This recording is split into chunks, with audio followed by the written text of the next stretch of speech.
नमस्कार, आप देख रहे हैं ND24। मैं हूं आपके साथ सुनील विश्वकर्मा और आप सभी का स्वागत है हमारी इस खास पेशकश में जिसका नाम है बाखबर। बाखबर में आज हम बात करेंगे 5 मई से मध्य प्रदेश में खुलने वाली शराब दुकानों की। जी हां, सूत्रों के मुताबिक खबर ये सामने आ रही कि 5 मई से मध्य प्रदेश में शराब की दुकानें खुलेंगी। हालांकि 3 ऐसे जिले हैं जहां पर ये दुकानें नहीं खुलेंगी। भोपाल, इंदौर और उज्जैन में राहत फिलहाल नहीं है। ग्रीन जोन की यदि हम बात करें तो ग्रीन जोन में सभी जगहों पर दुकान खुलेंगी। भोपाल, इंदौर और उज्जैन में शराब की दुकानें नहीं खुलेंगी। लॉकडाउन 3.0 में देश के ज्यादातर राज्यों में शराब की दुकानें खुल गई हैं और मध्य प्रदेश में शराब की दुकानें आज नहीं खुली। MP में शराब की दुकानें खोलने को लेकर एक नई गाइडलाइन भी जारी की गई है। मध्य प्रदेश में शराब 5 मई से मिलेगी। वाणिज्य कर विभाग ने प्रदेश में शराब की दुकान खोलने को लेकर भी ऑर्डर जारी किया है।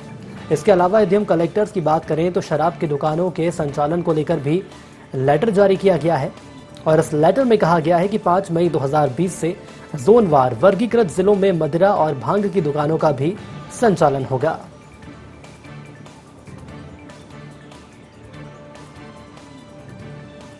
तो 5 मई वो तारीख है जब मध्य प्रदेश में शराब की दुकानें खुलेंगी। हालांकि भोपाल, उज्जैन और इंदौर को छोड़कर मध्य प्रदेश में शराब की दुकानें खुलेंगी। तमाम सवाल निकलकर सामने आ रहे हैं कि प्रशासन के द्वारा वर्तमान समय को देखा जा रहा है कि आखिर कोरोना पॉजिटिव लगातार बढ़ते जा रहे हैं, लेकिन आखिर ऐसी भी क्या मजबूरी है कि इस वक्त शराब की दुकानें खुलनी चाहिए।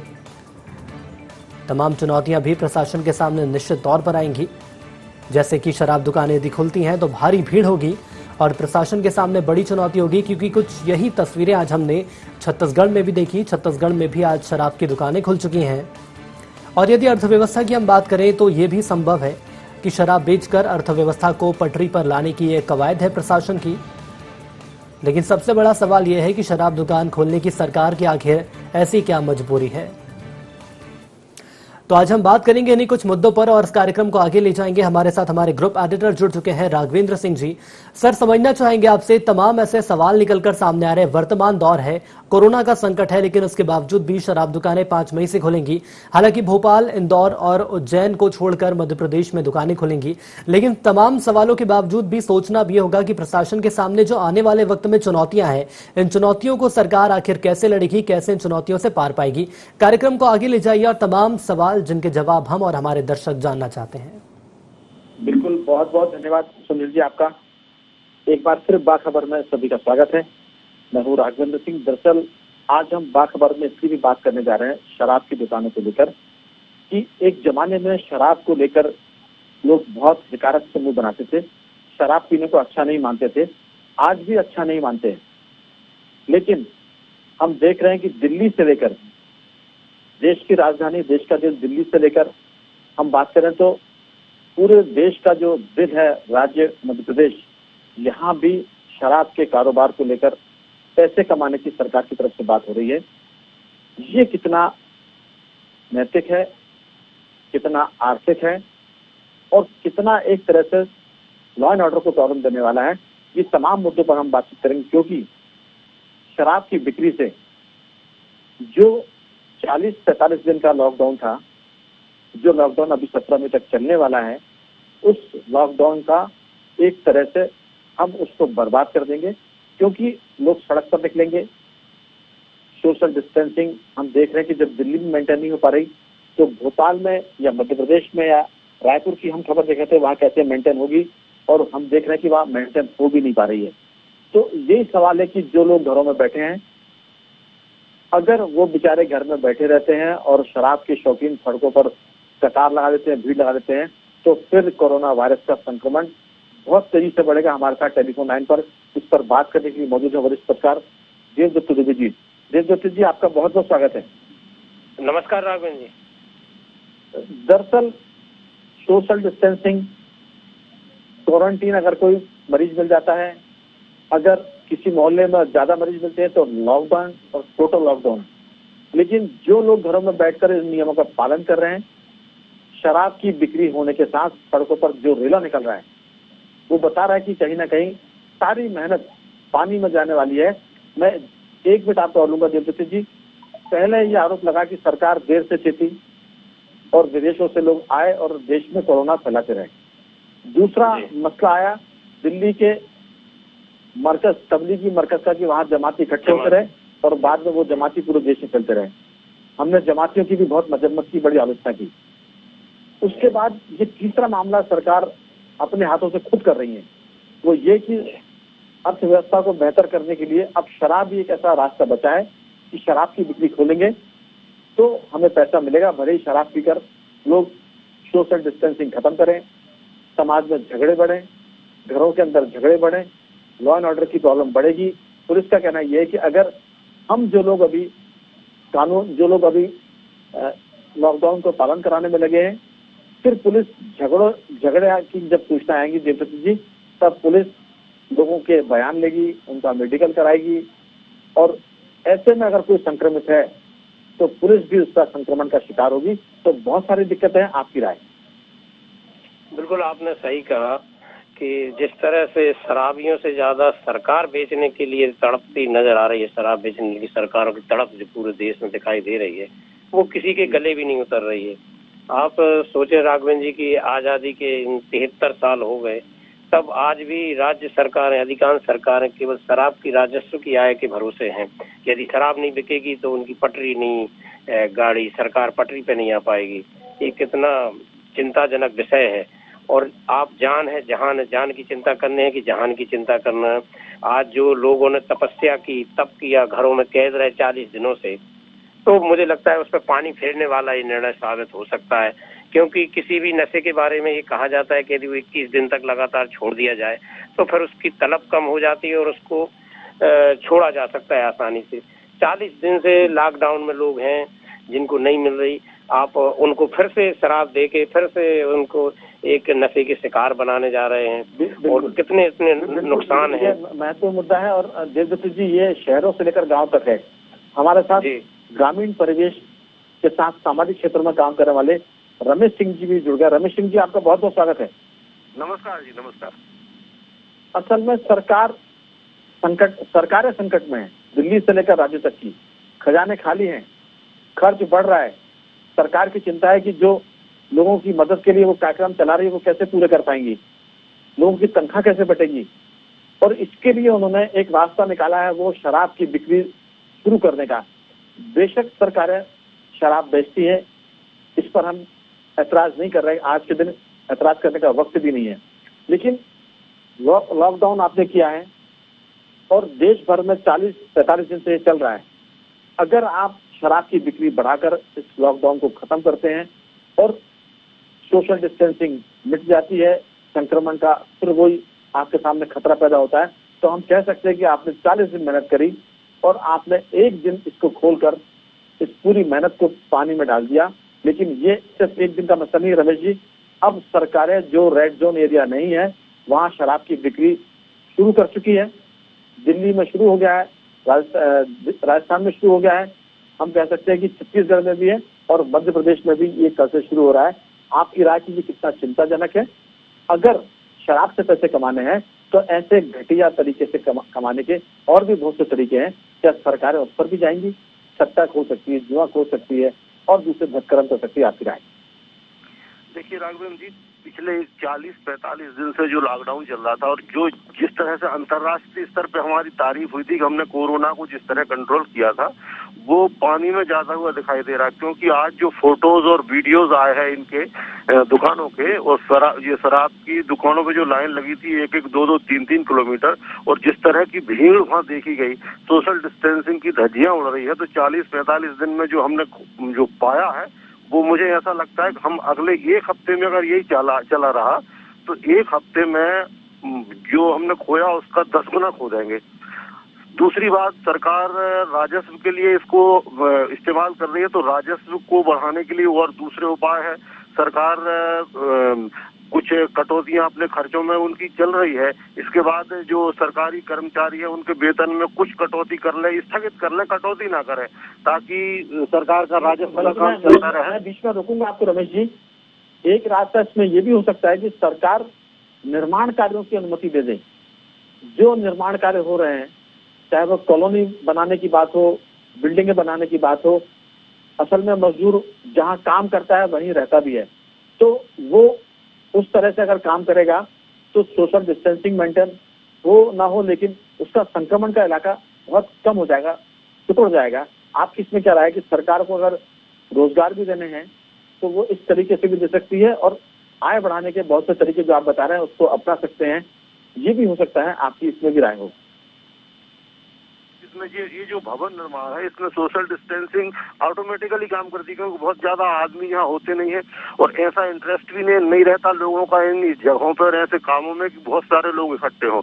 इससे जो छोटा तबका उसको मजदूरी भी मिलेगी, रोजगार भी मिलेगा, और कंस्ट्रक्शन की वजह से इसमें आमदनी भी बढ़ेगी सरकार की भी, और एक अर्थव्यवस्था पटरी पे आने लगेगी। दूसरी बात यह है कि सरकार, अगर मान लीजिए सरकार शराब का कारोबार करना ही चाहती है तो सरकार को इसमें बहुत सारे एहतियात बरतने होंगे।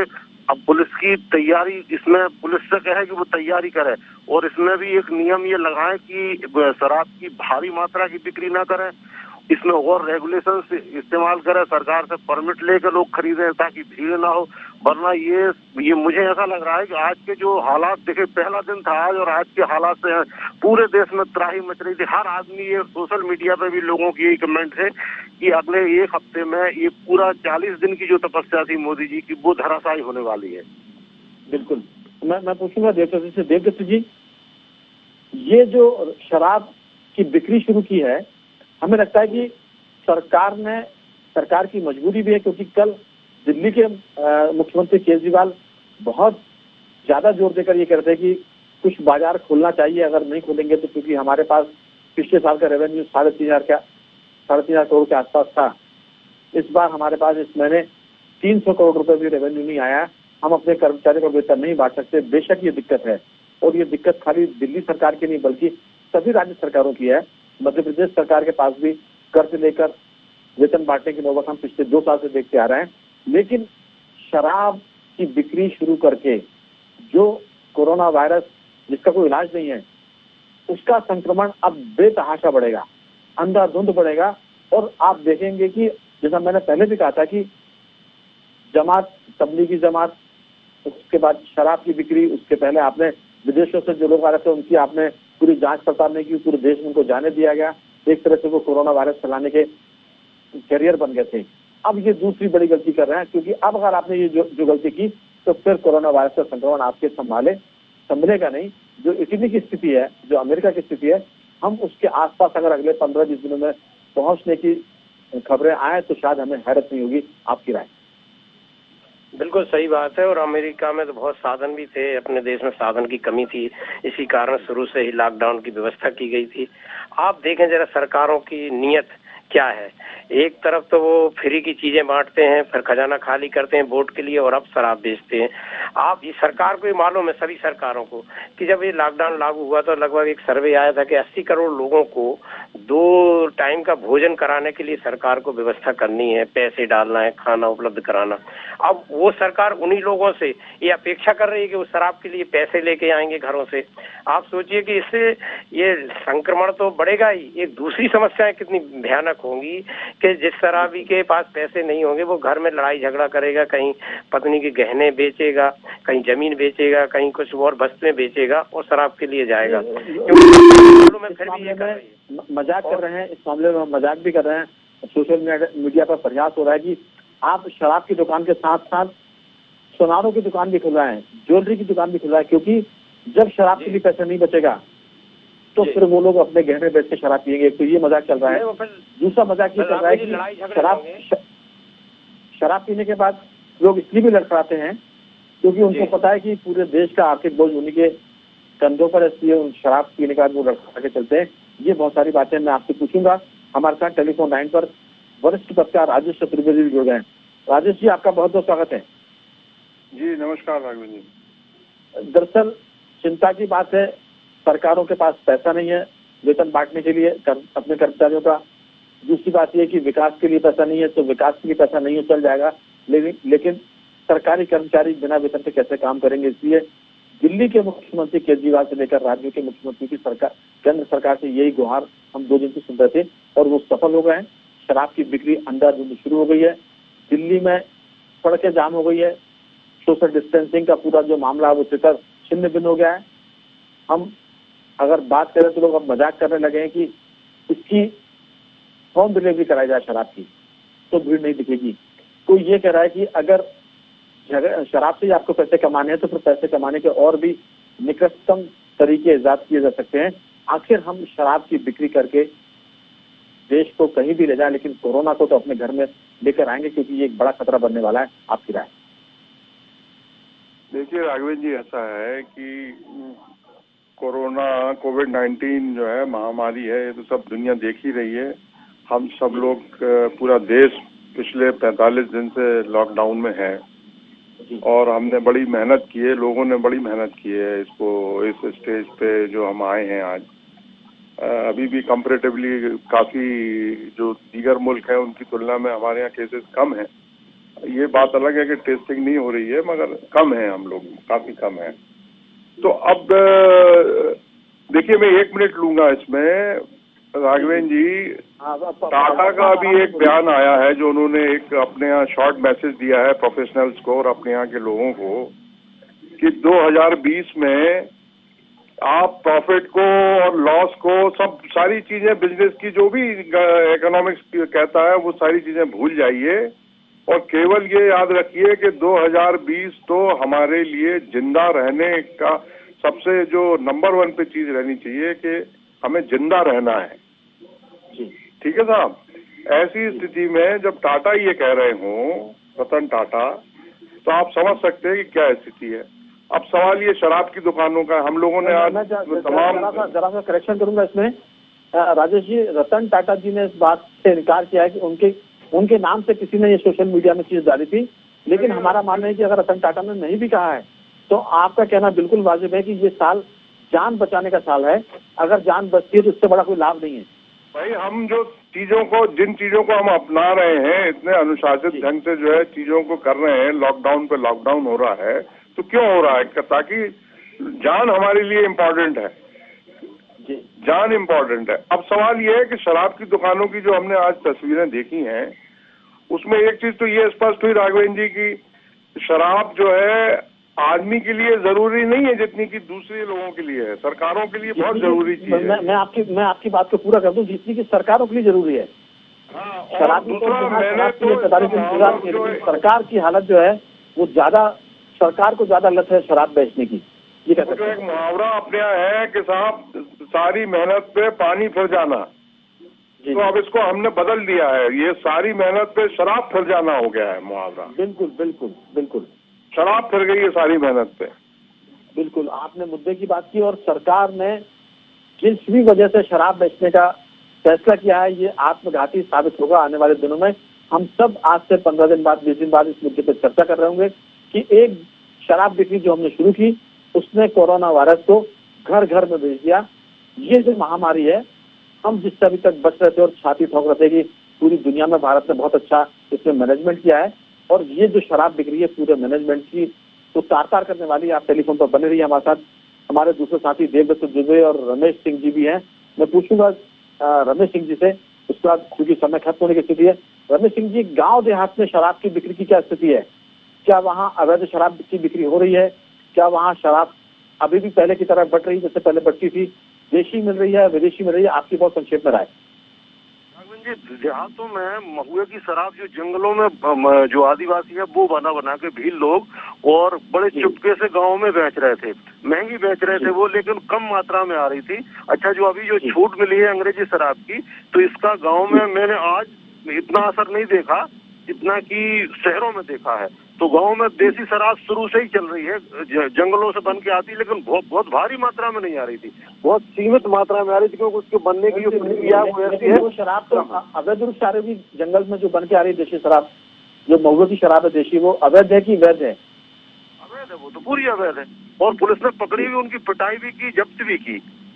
जी जी। तो कुल मिलाकर हालात चिंताजनक है।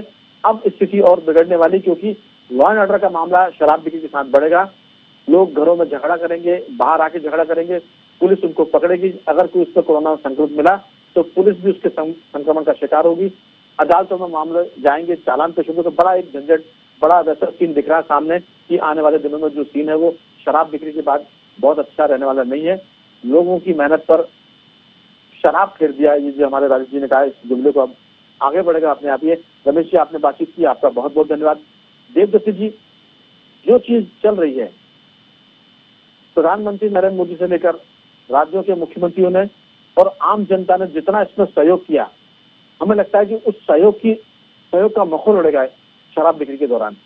जो लोग घरों में रहने के आदी नहीं थे, 45 दिन से वो घरों में रहे, तो ये भी शिकायत है कि लोग साइकिक हो गए, लोग मनोवैज्ञानिक रूप से डिप्रेशन में जा रहे हैं, अवसाद में जा रहे हैं। लेकिन उन्होंने लॉकडाउन को नहीं तोड़ा, सड़कों पर नहीं आए, लेकिन शराब बिक्री के नाम पर जो लोग सड़क पर निकल रहे हैं, हमें लगता है कि ये लॉ एंड ऑर्डर को लेकर भी प्रॉब्लम होगी।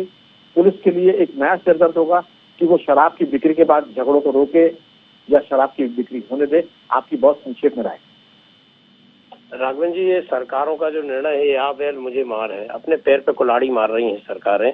आप देखें कितने जो गरीब राज्य हैं, बिहार जहाँ शराबबंदी है, गुजरात है, ऐसे कितने राज्य जहाँ शराबबंदी है, क्या वहाँ की अर्थव्यवस्था नहीं चल रही, क्या वहाँ सरकारें चल नहीं रही? ये केवल दृढ़ इच्छा शक्ति का अभाव है कि सरकारों ने वैसा नहीं सोचा कि हमें आदमी की जिंदगी ज्यादा जरूरी है। सरकारों ने फिर वही वोट की लालच में और वही पैसे के, अब इससे शराब से पैसे कमा के फिर लोगों को सहूलियतें दे के वोट। देवदत्त जी, आपसे भी सवाल रहेगा, राजेश जी से रहेगा। इसके बहाने ये भी कहा जा रहा है कि जो शराब ठेकेदार हैं, उनसे भी वसूली का एक काम शुरू हो जाएगा शराब की बिक्री के साथ, क्योंकि सरकारों से जो जुड़े लोग होते हैं, उनके पास नंबर 2 की कमाई बंद हो गई है, वो इस शराब बिक्री के साथ शुरू हो जाएगी। ठेकेदार जो महीना हाथ तक पहुंचाते थे, वो बंद पड़ा हुआ था 45 दिन से। दरअसल वो पैसे खाने की जो लत लगी है, वो लत शराब से ज्यादा है। इसी के चलते सरकारें, राज्य सरकारें शराब बिक्री की वकालत कर रही हैं। आपकी इस पर भी कोई टिप्पणी? देखिए, मध्य प्रदेश में तो व्यापारियों ने ये कहा है कि संक्रमित क्षेत्रों से यदि शराब आएगी तो वो जब हम ग्रीन एरिया में ले जाएंगे, जैसे इंदौर, जबलपुर और भोपाल, यहाँ से जब उन इलाकों में जाएगी तो संक्रमण फैलने का खतरा है। ये व्यापारियों ने ये चिंता आज बैठक में जाहिर की, लेकिन अधिकारियों की तरफ से ऐसा कुछ नहीं कहा गया। अधिकारी बार बार इस बात को प्रेरित कर रहे हैं कि शराबबंदी शुरू हो जाए। जो आपने कहा है वो बिल्कुल सही है कि ये राजस्व का भी मामला है और निजी हित लाभ का भी मामला है, लेकिन जब इतनी बड़ी विश्वव्यापी महामारी हो तो हमें लगता है कि ऐसे निजी हित लाभ नहीं देखना चाहिए थे। और अब जो परिवारों में समस्याएं पैदा होंगी और कोरोना का जो संक्रमण फैलेगा, उससे जो स्थितियां बनेंगी, तो मुझे लगता है ये लोग जो निर्णय ले रहे हैं ये कहीं मुंह दिखाने के लायक नहीं रहेंगे, क्योंकि पूरी मेहनत पर भी पानी फिरेगा और क्या स्थिति होगी उसकी भयावह कल्पना अपन कर नहीं सकते अभी। यानी जो लोग बहुत गंभीरता से इसका पालन कर रहे हैं, उनके दिल दुखी हो रहे हैं, उनके मन टूट रहे हैं। मैं पूछूंगा राजेश जी, ये शराब, जैसा आपने कहा कि जितनी जरूरी शराब पीने वालों के लिए नहीं है, उससे ज्यादा जरूरी ये शराब सरकारों के लिए हो गई है। सरकार शराब के बेचने की सरकार को लत लग गई है, क्योंकि लत से मतलब अब उसका मामला अर्थव्यवस्था से जुड़ गया है। लेकिन एक चीज और जो मैंने देवदत्त से पूछा था, क्या सरकार के आसपास जो गिरोह काम करते हैं, जो महीना वसूली करते हैं, हफ्ता वसूली करते हैं, शराब बिक्री से उनके हफ्ते और महीने वसूली का काम भी शुरू हो जाएगा। उनकी जो आर्थिक स्थिति खराब थी 45 दिनों से, वो भी सुधरेगी। ये भी एक बड़ी वजह है। सरकार का रेवेन्यू तो है ही बड़ी वजह, क्या ये भी एक कारण है? वैसे तो आर्थिक व्यवस्था करने के और बहुत से दूसरे उपाय हो सकते थे, लेकिन हमें लगता है कि सरकार के भीतर जो लोग बैठे हैं, उनके पास पैसे कमाने के और कोई तरीके नहीं बचे शराब बेचने के अलावा। आपकी अंतिम राय? नहीं, देखिए राघवेंद्र जी, ये गिरोहबाजी वाली बात तो चलती रहती है। ये गिरोह शराब की बिक्री चालू करने से इसका कोई संबंध नहीं है। शराब की तस्करी वगैरह तो एक वो चलती रहती है। पुलिस आए दिन अभी लॉकडाउन के दौरान भी पकड़ी है पुलिस ने कई जगह शराब। गिरोह से मतलब है कि जो सरकार के आसपास ठेकेदारों से पैसे वसूल करते हैं, हफ्ता वसूल करते हैं, उसमें कई बार सरकारी अधिकारी भी शामिल होते हैं, उसकी बात कर रहा हूँ। नहीं, वो तो है ही, खैर वो तो है ही है। देखिए, ऐसा है कि कुल मिला के ये जो निर्णय है इसको रोका जा सकता था और रोका जाना चाहिए, क्योंकि जो जिस टारगेट को लेकर के पूरा सिस्टम चल रहा है, पूरे लोग चल रहे हैं, उस लक्ष्य की पूर्ति में फिर ये बाधा उत्पन्न होगी इससे बहुत। और मतलब वो दुष्यंत की एक कविता है राघवेंद्र जी, जिसमें वो कहते हैं कि भूख है तो सब्र रख और रोटी नहीं तो क्या हुआ। अब सरकार ने ठेका तो खुलवा दिया, ये लाइन उसमें जुड़ जाती है। तो ये जैसा अभी देवव्रत भाई ने कहा है कि इससे केवल शराब नहीं है, शराब से जुड़ी जो खराबियां हैं वो अब घर घर में शुरू होंगी। बिल्कुल। और माने एक अनावश्यक एक चीज होगी। तो अब 45 दिन से जिस आदमी ने शराब नहीं पी है तो वो ये तो जाहिर होता ही है ना कि भाई शराब उनके लिए जरूरी नहीं है। एकदम। तो चलिए शराबी की तो राजेश जी आपने बिल्कुल ठीक बात कही। शराबी की जितनी जरूरी नहीं है उससे ज्यादा जरूरी शराब सरकार को बेचना है। सरकार को शराब बेचना बहुत जरूरी, क्योंकि सरकारों की अर्थव्यवस्था शराब बिक्री की लत का शिकार हो गई है। राजेश जी आपने हमसे चर्चा की, आपका बहुत बहुत धन्यवाद। दर्शकों को बता दें कि पुलिस इस बात से अब परेशान है कि अगर शराब बिक्री के बाद अपराध बढ़ते हैं, कानून व्यवस्था बिगड़ती है, तो फिर जो पुलिस अभी कोरोना को कंट्रोल करने के लिए लोगों को घरों में रख रही है, लॉकडाउन कर रही है, वो पुलिस फिर झगड़े फसाद में फंसेगी, लोगों के बयान लेगी, उसके बाद कोर्ट में चालान पेश करेगी। और ऐसे में अगर कोई आरोपी, कोई फरियादी संक्रमित है तो पुलिस भी उसके संक्रमण का शिकार होगी। तो कह सकते हैं कि शराब बिक्री से पैसा भले मिल सकता है, लेकिन समाज की शांति और कोरोना वायरस का संकट गहरा होगा। समाज की शांति संकट में आएगी। बाखबर के क्षण को समेट के और अब हम आएंगे बाखबर के अंतिम वर्ग की तरफ, जिसमें आज हमारे साथी सुनील विश्वकर्मा आपको बताएंगे कि अगर आप कोरोना वायरस के शिकार हैं तो बिना डॉक्टर की सलाह के खांसी की जो दवा होती पीने की वो कम से कम ना पिए, क्योंकि उसके पीने से कोरोना संक्रमण के बचने से ज्यादा उसमें फंसने की संभावना ज्यादा हो रही है। मैं चाहूंगा सुनील जी इस पूरी कहानी को आगे बढ़ाएं। बिल्कुल सर, तमाम जानकारी आपने हमारे साथ साझा करी, इसके लिए आपका बहुत धन्यवाद। और आइए कार्यक्रम को अंतिम रंग की तरफ ले चलेंगे। आज हम बात करेंगे खांसी सिरप से कोरोना वायरस का खतरा। जी हां, खांसी से पीड़ित कोरोना वायरस के मरीजों के लिए खास प्रकार की खांसी की दवा का उल्टा असर हो सकता है। इससे वायरस तेजी से फैल सकता है। वैज्ञानिकों ने दावा किया है कि लैब में इंसानों की कोशिकाओं पर खांसी की इन दवाओं की जांच की गई है तो पता चला कि इन दवाओं में मौजूद एक केमिकल शरीर में कोरोना वायरस के संक्रमण को तेजी से बढ़ा सकता है। आपको बता दें कि यह शोध कैलिफोर्निया यूनिवर्सिटी के San Francisco school of pharmacy में की गई है और इस शोध पर काम कर रहे ब्रायन साइफोर्ट ने बताया कि कफ सिरप को डॉक्टर मरीजों के खांसी को ठीक करने के लिए उपयोग में लाते हैं, लेकिन इसमें मौजूद केमिकल कोरोना वायरस से संक्रमित मरीजों के लिए बेहद खतरनाक साबित हो सकते हैं और इस रसायन की मदद से शरीर में कोरोना का संक्रमण और तेजी से फैल सकता है। इसी के साथ हमारे इस खास पेशकश में इतना ही। दीजिए इजाजत। नमस्कार।